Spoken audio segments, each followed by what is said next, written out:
आज Doubtnut app download करें। Doubtnut पर अपने सभी गणित, रसायन विज्ञान, भौतिक विज्ञान और जीव विज्ञान के डाउट्स का करो सफाया। बस प्रश्न की फोटो खींचो, एक ही प्रश्न को क्रॉप करो और तुरंत वीडियो सोल्यूशन पाओ। अभी डाउनलोड करें। प्रश्न दिया है, दूरदर्शी की विभेदन क्षमता नेत्रिका द्वारक को बढ़ाकर बढ़ाई जा सकती है।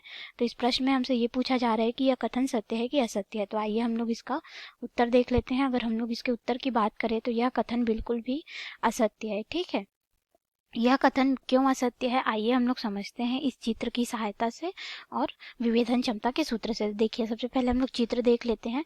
जो विभेदन क्षमता होती है वो किसी भी दूरस्थ स्थित वस्तु के दो वस्तुओं के बीच की दूरी को विभेदित करके, यानी कि उनमें अंतर बता के हम लोग को उस दो वस्तु के बीच की दूरी को स्पष्ट करता है और उसकी स्पष्टता को बताता है। ठीक है, यानी कि स्पष्ट संरचना की जानकारी हमको विभेदन क्षमता देती है।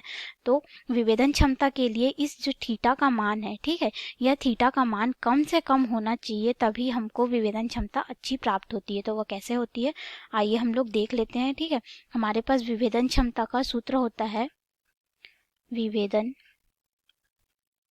क्षमता जो होता है वो क्या होता है, हमारा व्युत्क्रमानुपाती होता है 1/विभेदन सीमा के, विभेदन सीमा के।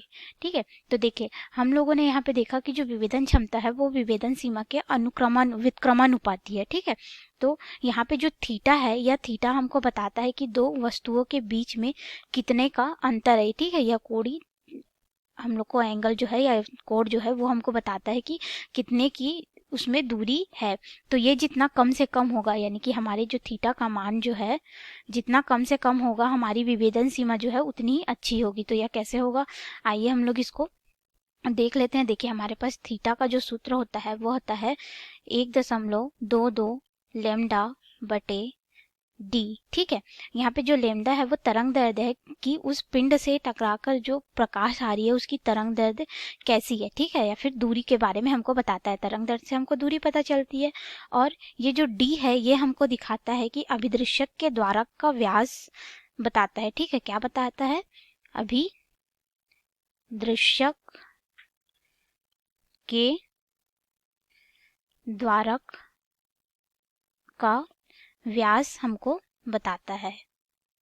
तो देखिए यहाँ पे अभिदृश्यक का जो द्वारक है, ठीक है, इसको अगर हम लोग जितना ज्यादा रखेंगे थीटा का मान उतना ही कम होगा, तो हमको विभेदन क्षमता अच्छी प्राप्त होगी।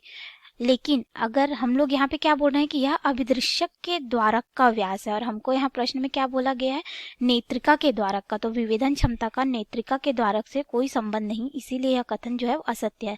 तो आइए इसको हम लोग आगे समझते हैं। ठीक है, तो देखिए यहाँ पे हमारा क्या हो रहा है कि हम लोग द्वारक, अभिदृश्यक के द्वारक को जितना बढ़ाएंगे हमको थीटा का जो मान है, कोण है, इन लोग के अंतर का जो कोण है वो उतना ही कम होगा, तो हमको विभेदन क्षमता अच्छी प्राप्त होगी। तो हम लोग विभेदन क्षमता को कैसे बढ़ाते हैं, अभिदृश्यक के द्वारक के व्यास को बढ़ाकर। तो हम यहाँ पे कह सकते हैं कि जो द्वारक है वो अधिक होगा अभिदृश्यक के द्वारक का व्यास, तो हमको विभेदन सीमा क्या मिलेगी, कम मिलेगी, क्योंकि इस सूत्र से विभेदन सीमा इसके व्युत्क्रमानुपाती है।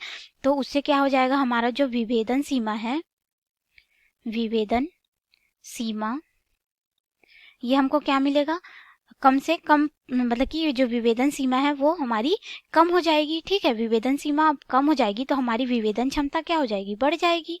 विभेदन क्षमता यहाँ पे बढ़ जाएगी। ठीक है, इसीलिए यह कथन असत्य है। तो हमारा यहाँ पे सूत्र हो जाए, जो हमारा उत्तर हो जाएगा वो हो जाएगा इस सूत्र की सहायता से। ठीक है, देखिए हमसे प्रश्न में यही पूछा था कि दूरदर्शन की विभेदन क्षमता नेत्रिका द्वारक को बढ़ाकर बढ़ाई जा सकती है। तो नेत्रिका द्वारक से इसका कोई संबंध नहीं है, इसका संबंध अभिदृश्यक के द्वारक के व्यास से है। ठीक है, यानी कि इसका सीधा संबंध जो है अभिदृश्यक से है, थीटा का, तो जो हमको विभेदन क्षमता के लिए बताता है। ठीक है, आप लोग को समझ में आया होगा। धन्यवाद। कक्षा 6 से 12वीं से लेकर नीट, IIT, JEE वो एडवांस के लेवल तक 1 करोड़ से ज्यादा छात्रों का भरोसा। आज ही डाउनलोड करें डाउटनेट ऐप या व्हाट्सएप करें अपने सारे डाउट्स 8400 400 400 पर।